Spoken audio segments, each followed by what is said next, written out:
The Old Man and the Sea is a short novel written by Ernest Hemingway and published in 1952. The story is about an old fisherman named Santiago who has gone 84 days without catching a fish.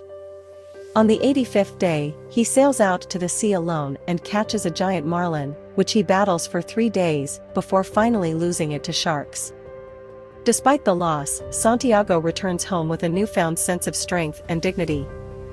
The novel is set in a small fishing village in Cuba, where Santiago lives a simple life as a fisherman.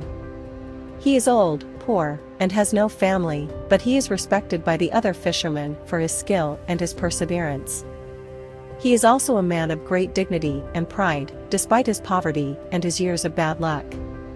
Santiago's struggle to catch the marlin represents his struggle to regain his lost dignity and to prove to himself and to the world that he is still a worthy and capable man. The novel opens with Santiago waking up before dawn on the 85th day of his unlucky streak. He is determined to catch a fish, and he sets out to the sea alone in his small boat. As he sails out, he thinks about his past and about the young boy named Manolin who used to fish with him. Manolin is now working for another fisherman, but he still admires Santiago and brings him food and supplies. Santiago is grateful for the boy's kindness, but he refuses to let him fish with him anymore, believing that the boy needs to learn from someone who can catch fish. After several hours of sailing, Santiago finally catches a small fish, which he uses as bait.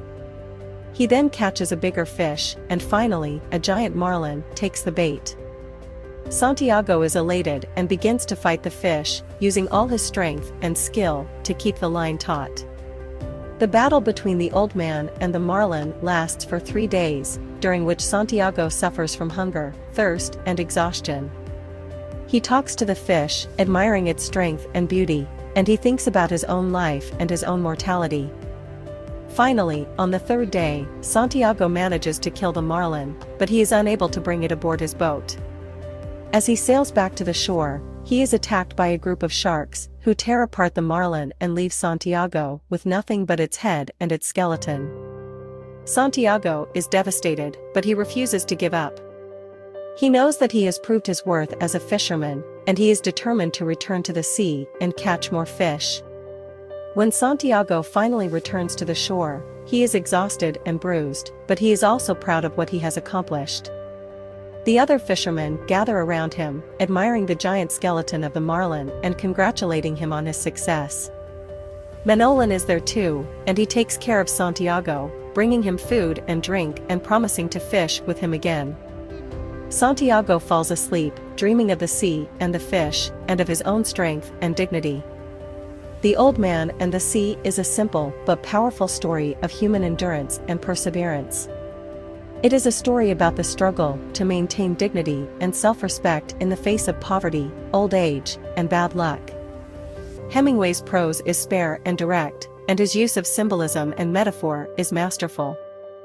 The marlin represents Santiago's own struggle for meaning and purpose in life, while the sharks represent the destructive forces that threaten to tear him apart. The novel is also a tribute to the Cuban people and their love of the sea and the land, and to the spirit of human courage and resilience that has made them survive and thrive. One of the most interesting aspects of the novel is the relationship between Santiago and Manolin.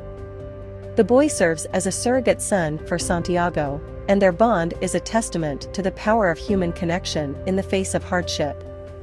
Manolin looks up to Santiago and admires his skill and his wisdom, and he is willing to do anything to help him, even if it means going against his own father's wishes. Santiago, in turn, sees himself in the boy and recognizes his own potential for greatness in him. Their relationship is one of mutual respect and admiration, and it provides a counterpoint to the loneliness and isolation that Santiago experiences while out at sea.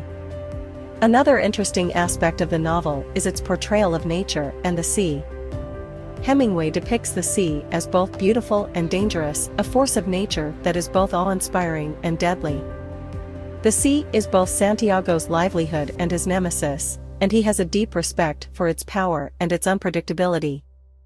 Hemingway also uses the sea as a metaphor for life itself, with its ebbs and flows, its moments of calm and its moments of storm. Santiago's struggle with the marlin is a microcosm of the human struggle to survive and thrive in a world that can be both beautiful and cruel. The novel also deals with themes of courage, dignity, and perseverance. Santiago is a man of great courage, both in his willingness to face the dangers of the sea and in his determination to catch the marlin. He is a man who refuses to give up, even in the face of overwhelming odds, and his struggle with the marlin is a testament to his strength and his willpower.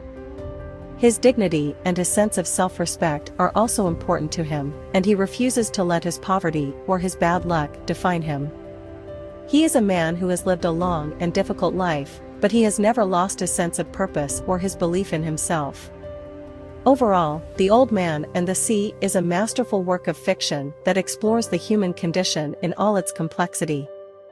Hemingway's spare and direct prose, his use of symbolism and metaphor, and his deep understanding of human nature make this novel a timeless classic that continues to resonate with readers today.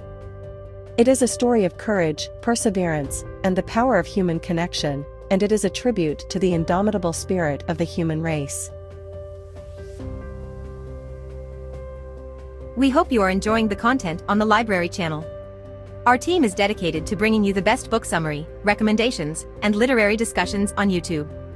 If you are finding our content helpful, we would greatly appreciate it if you could take a moment to like this video, leave a comment with your thoughts or suggestions, and subscribe to our channel. This will help us grow and continue to provide you with more great content in the future. Thank you for your support and happy reading.